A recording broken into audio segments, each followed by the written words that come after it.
آج سب سے بڑا مسئلہ کہ مسلمانوں نے وہ ڈے اور وہ نائٹ استعمال کر لیا کہ مسلمان اپنی حیثیت کو بھلا دیا. جس مسلمان کے قوم کو، اس کے مسائل کو، اس کی ملت کو نمونہ قرار دیا گیا تھا لوگوں کے واسطے، مسلمان اپنا نمونہ کیا پیش کرتا، غیروں کے نمونے کو مسلمانوں نے اختیار کر لیا. کبھی یوم عاشقان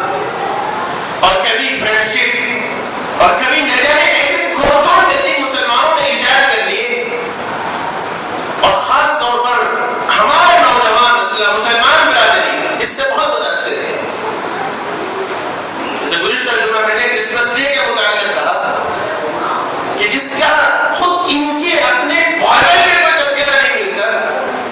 سوائے اس کے لیے ان کی عیاشی کا ایک ذریعہ ہو، لیکن ہر افسوس مسلمانوں نے بڑے فخر کے ساتھ غیروں کے ساتھ ان کی سازش میں وہ اپنے آپ کو شریک کر بیٹھے. بہت سے ایسے مسلمان یا بہت سے ایسے مقتدی علماء جن کے متعلق گزشتہ جمعہ میں نے ایک واقعہ بھی عرض کیا تھا، اتنی محبت اسلام سے ان لوگوں کو چھوڑنے کے لیے نہ جانے ایسے کون سی مصلحتیں اختیار کر لی کہ ان کی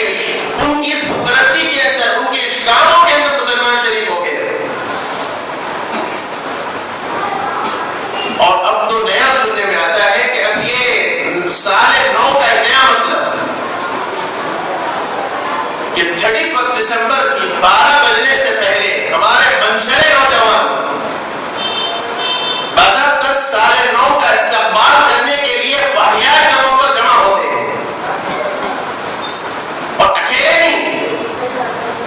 اپنی گرل فرینڈز کے ساتھ. کیا تمہاری غیرت اتنی ماری گئی کہ تم نے کبھی تصور کیا کہ تم کسی کے ساتھ آ رہے ہو تو یہ بھی تو ممکن ہے کہ کوئی اور نوجوان تمہاری اپنی عزت، تمہاری اپنی گھر کی بہن کے ساتھ جا سکتا ہے. لیکن مسلمانوں نے اپنی غیرت کو خیال نہیں رکھا، اپنی عزت کو خیال نہیں رکھا، اسے اپنی شہوت، اپنی اناپرستی کا خیال رکھا. پکنک اسپاٹ پر اور یہ ٹینگون کے اوپر باضابطہ اہتمام کیا جاتا ہے اور تجزیہ یہ ہے کہ غیروں سے زیادہ ہمارے اپنے نوجوان مسلمان اس موقع پر سارے لوگ کی خوشیاں منانے کے واسطے جمع ہیں. اس کی اسلام کے اندر کوئی حیثیت نہیں، جس کی اسلام کے اندر کوئی معنی نہیں. مسلمان آج اپنے آپ کو اس کے اندر مبتلا رکھتا ہے. کل ہی کی بات ہے، معین آباد مجھے جانا ہوا ایک سفر پر، تو ہمایت ساگر کے پل پہ سے، برج پہ سے جب میں چل رہا تھا،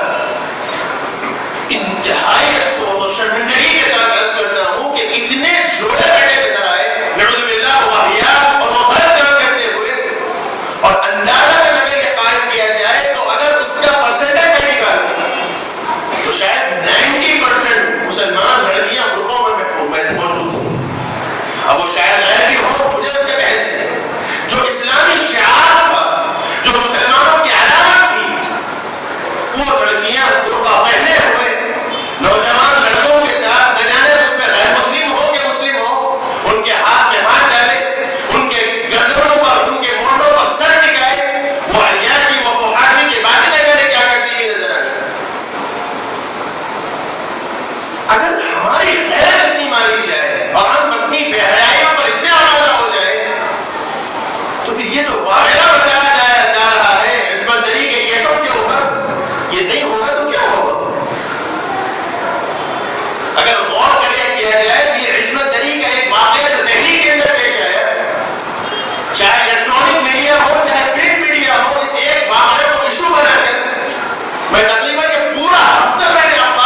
اس معاملے کے اندر اور معاشرے کی اتنی بے حیائی کے اندر بڑوں سے مخاطب ہوں اور بہت رب کے اور معافی کے ساتھ عرض کرتا ہوں کہ ہمارا نوجوان اگر آج بہک رہا ہے تو میرے بھائیوں میرے بزرگوں اس کے ذمہ دار آپ لوگ ہیں، بڑے ذمہ دار ہیں۔ ہم نے اپنی اولاد کی صحیح معنوں میں نگرانی اور تربیت نہیں کی، ورنہ کیا وجہ ہے کہ ہمارے نظروں کے سامنے ہماری اولاد رات میں غائب رہے اور باپ کو اتنی فرصت نہ ہو کہ وہ پوچھ سکے کہ بیٹا تو اس وقت کہاں جا رہا ہے۔ مسلمان ہی معاشرہ نوجوان اس میں سب سے زیادہ ملوث ہے، اس کی ذمہ دار میری نگاہ میں باپ ہے۔ ہم نے اعلیٰ سے اعلیٰ تعلیم دلانے، بہترین سے بہترین معیار اپنے اولاد کو مینٹینس کرنے کے واسطے اتنی آزادانہ ڈھیل دے رکھی ہے کہ ایک باپ کو شرم ہی ہے کہ اس کی اولاد کہاں جا رہی ہے، اس کی اولاد کا تعلق کن کن لوگوں سے ساتھ ہے، اس کا نوجوان بیٹا اس کے سامنے کس حالت سے واپس آ رہا ہے۔ مجھ سے حج کے عمرے سے واپسی کے بعد رمضان کے بعد جب واپس آیا، شاید 7-8 شوال تھی، ایک نوجوان نے مجھ سے عرض کیا کہ آج کل ایک رومال ڈالنے کا سلسلہ چل پڑا ہے، نوجوانوں کے گلے میں رومال ڈالا جا رہا ہے۔ تو مجھ سے اس نے کہا کہ عید کے دن، وہ کاروباری کپڑے کا بزنس مین ہے، اس نے کہا کہ چاند رات کو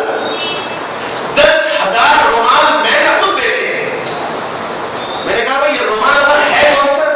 تو معلوم ہوا کہ فلم میں ایک ہیرو نے اس رومال کو گلے میں ڈالا ہے، تو ہمارے نوجوان اور مسلمان عید کی شاپنگ پر، اس عید کے کپڑے پر جس کو لباس بنایا وہ ایک واحد غیر مسلم شخص کو جو شاید نام کا مسلمان ہو، اس کی ابتدا میں مسلمان نوجوان بچوں نے گلے میں اس رومال کو ڈال دیا۔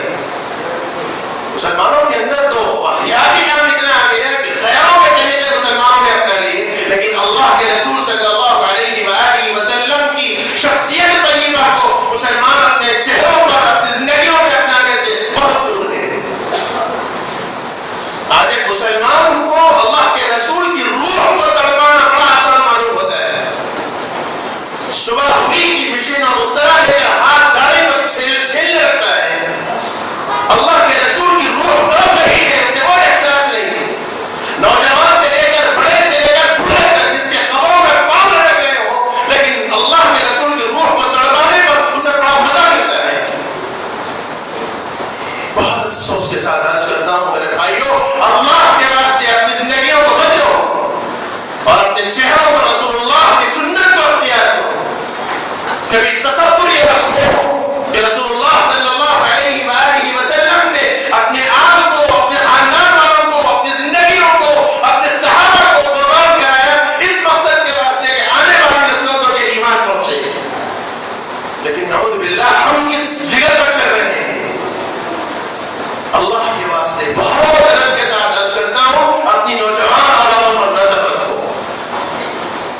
یہ ویلنٹائن ڈے ہے، یہ ہیپی نیو ایئر کا مسئلہ ہے، اور یہ نہ جانے کون کون سے وہ واحد کام ہے جو مسلمانوں نے اپنی زندگیوں میں اپنایا ہے، اور تجزیہ لوگوں کا یہ ہے۔ یہ سب کام کرنے پر غیروں سے زیادہ ہمارا مسلمان طبقہ آگے ہے۔ اس لیے بہت ہی ادب کے ساتھ، بہت معافی کے ساتھ عرض کرتا ہوں کہ کبھی آپ اپنے اولاد کو، اپنے نوجوان بچوں کے فونز لے کر چیک کیجیے، کبھی اپنی نوجوان لڑکیوں کا فون چیک کیجیے کہ آپ کر کیا رہی ہیں۔ کبھی اتنی فرصت نہیں ملتی۔ ایک باپ کہتا ہے کہ صاحب میں آزاد ہوں، میری لڑکی آزاد ہے، میں اپنی لڑکی کو کہاں نہیں بھجا سکتا ہوں، بھجاؤ، لیکن آپ پہلے اپنی لڑکی پر نظر رکھو کہ آپ نے اسے دین کی تعلیم کتنی تھی۔ ہم نے اس پر نظر نہیں